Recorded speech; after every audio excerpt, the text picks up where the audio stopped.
It was a very hot day in Johannesburg, South Africa. Al and I declined riding the bikes in favor of staying on our air-conditioned G-Adventure bus. The paths for both bikes and bus wound around the streets of Soweto Township, showing us a variety of colorful storefronts and unusual homes along the way.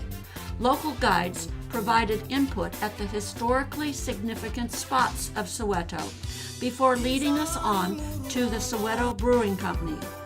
Even though there was no production going on, our group gladly sampled some of the beers on offer. I think she had been sampling just a little too much. A long day of driving did provide us with some spectacular scenery as we drove along the edge of the Blyde Canyon. This canyon is the third largest canyon in the world. Our group was cheerfully welcomed when we hiked along the rocky paths at Burke's Luck potholes. Supposedly, by dipping your face into one of the pools, you will wash away the bad karma and give new luck to your travels. The red and yellow rock layers of the canyon walls sported intriguing formations like the three rondavels, looking like traditional African house shapes. We arrived at Shalati Safari Camp in the late afternoon and moved into our comfortable tented cabin, complete with mosquito net swathing the beds. African drums and birdsong got us up and out for our early morning game drive. Peter was an excellent guide and naturalist. The bone structure is actually at an angle like that. It walks on tiptoes. Yeah. It actually walks on tiptoes. Elephants were just the first of the many animals we came to see that morning. Some zebras were calmly grazing in an open field, while two long-horned waterbuck were nearby. Africa has wonderful birds too. These are red-billed hornbills, a Burchell's cuckoo, and a magpie shrike. The lovely turquoise African roller, a big African fish eagle, and the very large ground hornbill. Hey, what's that? Amy wanted to know. A spotted hyena was sneaking through the grass, no doubt looking for the leavings from a kill. Yes, a leopard with a newly killed impala was up in a tree. The leopard spots really camouflage it well. No wonder these kudu are moving out of the area.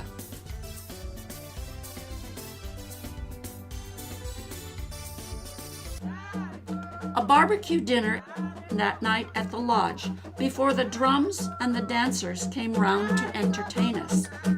Very loud, very energetic,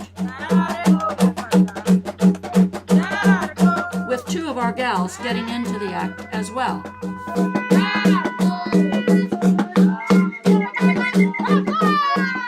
All aboard, we're off again this morning on another game drive that will take us into the Kruger National Park. One of the big five ugly animals is the wildebeest, and closely followed by an ugly warthog. This one has a tick bird on its face. The impala has one on its back. Impalas are numerous, and you see them just everywhere. Oh, I love giraffes, so stately and calm looking. They are found in a wide range of habitats, and with that long neck, they can easily forage amongst the high branches. Giraffes get most of their water from the vegetation they eat. I think I like watching the elephants the best, especially when the group hits the water with their young ones. Here's a good game. Dunk yourself under, then up periscope. Okay, they had enough for the day, and majestically they left the water hole for the other animals to use. Baboons are good fun to watch because of the social dynamics of the troops. Although often obnoxious, they do take care of their young ones, and the moms have a great built-in baby stroller. Oh my, that sneaky animal is a leopard. Leopards tend to be solitary, but in fact there was a female nearby. This was an unusual treat for us, as leopards mostly move and hunt at night and hide in cool, shady places during the day. Most of the main roads were in good condition, but we could well imagine what this causeway would be like in the rainy season. All of us kept good lookouts for more animals as we rode along in our bus. But we soon realized that the guide and the driver could spot something where we saw nothing, like this grazing hippo. Luckily, the animals themselves sometimes made it easy for us, at times crossing over the roadway, or, like this giraffe, just strolling along beside the roadside. This was a big help in dense, bushy areas. More hyenas doesn't look like a very friendly greeting, doesn't it? This time, they drew our attention to 2 lions having a rest in the late afternoon sunshine. By that time, we were on our way out of Kruger National Park, heading north. Our stop for the night was at the lovely Mashavela Lodge. Backed up by the Spoutsenberg Mountains, this ecologically friendly lodge provided comfortable thatched roofed rooms in African rondavel style. A welcoming pool was right next to the bar. Just beware of the vervet monkeys. It seems that young Africans are fully engaged in technology and social media, perhaps to a disapproving elder. But all ages came together for the drums and dancing that night after dinner.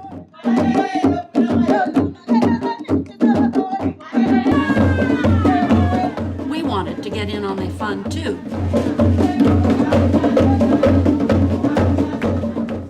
At the border crossing, it took about 20 minutes to leave South Africa and over 2 hours to check into the country of Zimbabwe.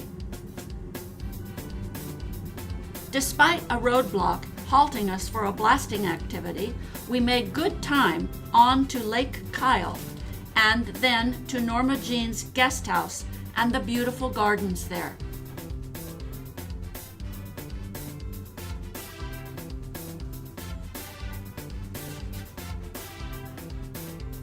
A local guide joined us the next morning to give an informative tour of the Great Zimbabwe National Monument.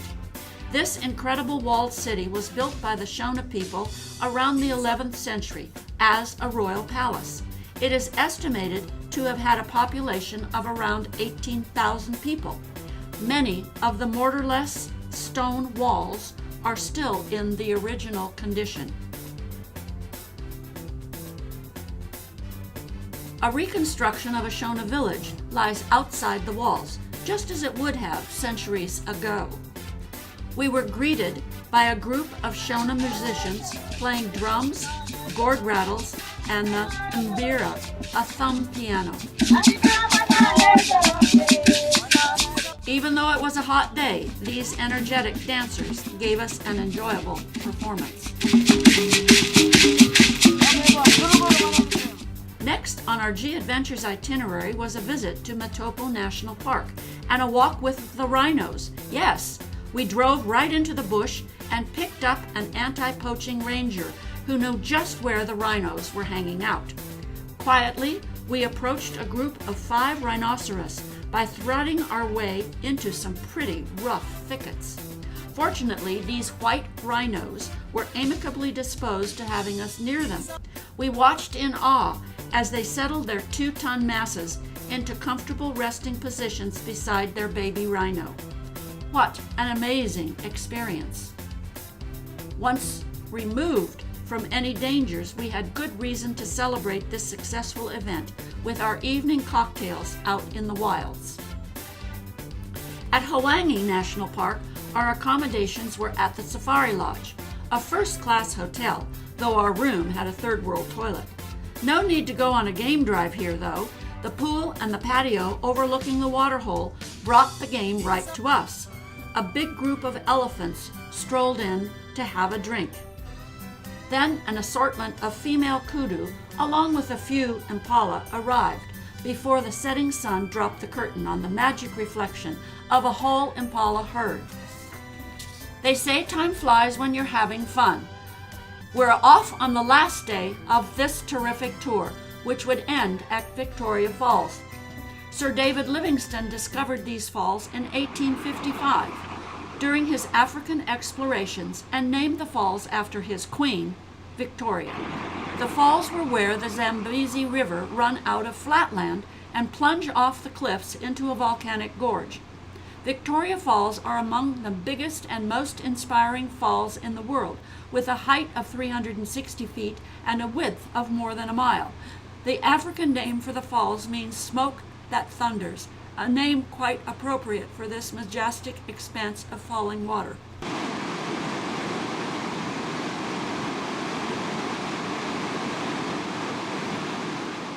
After checking into our hotel, we headed upriver to where we would have our final expedition, a sunset cruise on the Zambezi River aboard the Wild Horizon. Wild was certainly apt for these hippos we saw along the way. Are they bellowing at us? Or just yawning at yet another boatload of tourists? Whatever, it didn't diminish our group's camaraderie for our last evening together. Thanks, Elaine. Thanks, G Adventures. And most of all, thank you, Africa.